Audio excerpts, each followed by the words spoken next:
What is going on, everybody? Welcome back to the channel. Aftersound here, bringing you Splinterlands content every single day. We also stream right here on this channel every Tuesday, Thursday, and Sunday morning. So come by and say hello.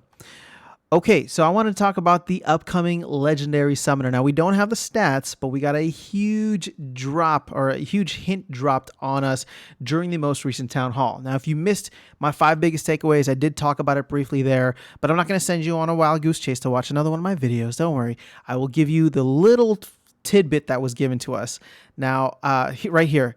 So, what Matt was saying was that Tyrus and Peak Rider, who are both beta life summoners, I believe. There you go. Both Tyrus and Peak Rider are no longer going to be in modern format. They're getting phase shifted out. And so he said there is going to be a void in the armor for life. So again, my thought process when it came to this was, okay, well, there's 2 ways we can go with this. Either void armor is one of the abilities, or he just listed 2 abilities, that there would be armor given as well as void, which would be actually kind of huge as an anti-magic protection. Because, well, now it's not even just anti-magic protection. It would just be awesome as a life summoner, because now you're getting protection from melee, ranged as well as magic, and I think that could be really, really cool, similar to something like Mimosa, but maybe even on a better level. So I was looking at the cards here, and I think there are 4 very clear winners. And so I have not bought any cards. I'm not trying to pump and dump on you. In fact, I shouldn't be listing this because I haven't even bought all of my cards. My deck isn't even fully maxed for Chaos Legion yet. But the thoughts just come to me, and I just want to share them with you, get your opinion, get your feedback. It seems as though some of them may have already been pumped up just a little bit, but that was probably because people kind of figured it out during the live stream of the Town Hall. But there are 4 cards. Now, the obvious ones are the 2 legendaries here up front. So Adelaide Brightwing gives you armor repair, and whether it's void armor or just regular armor, having that armor repair is going to be clutch because it would be given to everybody. Now, if it's just void armor, it still comes in super handy because I like to pair her with someone like Uriel the Purifier, who is by number 2. And again, these aren't in any specific order, but the second one would be Uriel the Purifier. Now, if he gets void armor, I mean, all of a sudden this adds like 6 additional HP to him. And let's see if this goes even higher. No, his armor stays at 6 the entire time. So it adds 6 additional hit points to him, essentially, because then whether it's magic or, even if it is a magic attack, it needs to go through the armor first.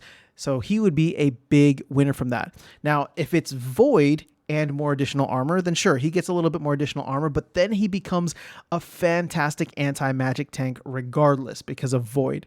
So he's probably the bigger winner out of all this, because now I'll feel even more comfortable throwing him in front because I know that he's not going to take as much damage. And so, yeah, I think that these 2 legendaries are probably going to be used quite a bit more. Now, the other ones that I think are probably not going to get as much love, but I want to shine a little light on them right now. The first one here is Blinding Reflector. Now, Blinding Reflector gets Magic Reflect at level 5. So if you're playing at the lower levels, even at level 1, and you get Void Armor or Void, well, it works out well either way. It still makes him a decent tank at the lower levels. If you get Void Armor, well, then now all of a sudden this dude has 9 hit points at the lowest level. Where it gets fun is once he's at level 5, which is silver eligible, right? That's max for silver.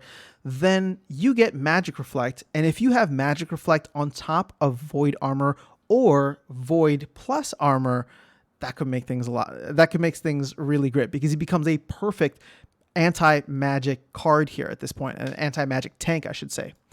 The other one that I want to list out here, and let me go back to the market so we can actually see the prices of these cards. So this card is only going for like, what, 11-ish cents or something like that? Come on now. Come on, game. Don't do that to me. Oh, I had to refresh. I just had to refresh. There we go. Okay. The last one is Chaos Knight. Now, Chaos Knight already starts off with Shield.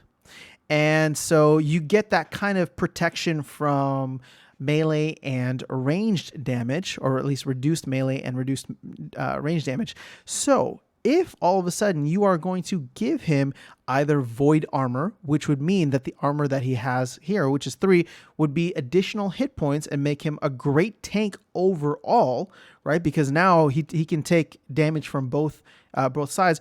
Or if you give him void plus additional armor, it makes him, I think that he becomes honestly one of the better tanks in lower mana games if you want to play him with the new legendary summoner.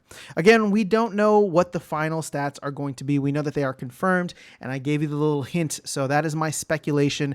But these are the main 4 cards that really jumped out to me as ones that could have a lot of value if either of those scenarios, either void armor or void plus armor, ends up being the case. So I like it. I think this adds a lot more spice to life. I think one of life's real difficulties right now is not having any real magic protection.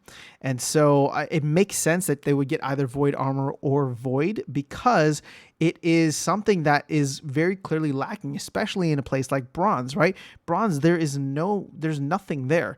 You don't get magic reflect until blinding reflector gets to level 5. Same thing with the rewards cards. So if you look at the rewards cards here, Pelacor Conjure is another one that doesn't get blinding reflect until level 5. So that's all silver eligible. So it's really tough. You get magic spam like crazy when you're in bronze, or at maybe even in lower silver, or not playing with a fully maxed out silver deck.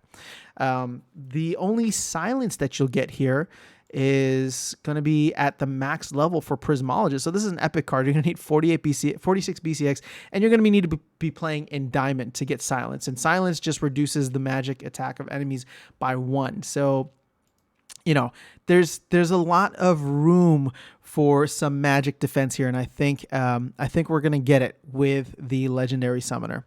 So that's all I have for you in this video today. Let me know your thoughts in the comments below if you think I'm right or wrong. It looks like we're gonna find out in about 2 weeks here, so I'm excited to see. I'll come back to this video and either pump my fist in the air or laugh at myself. We'll see if I got it right or wrong.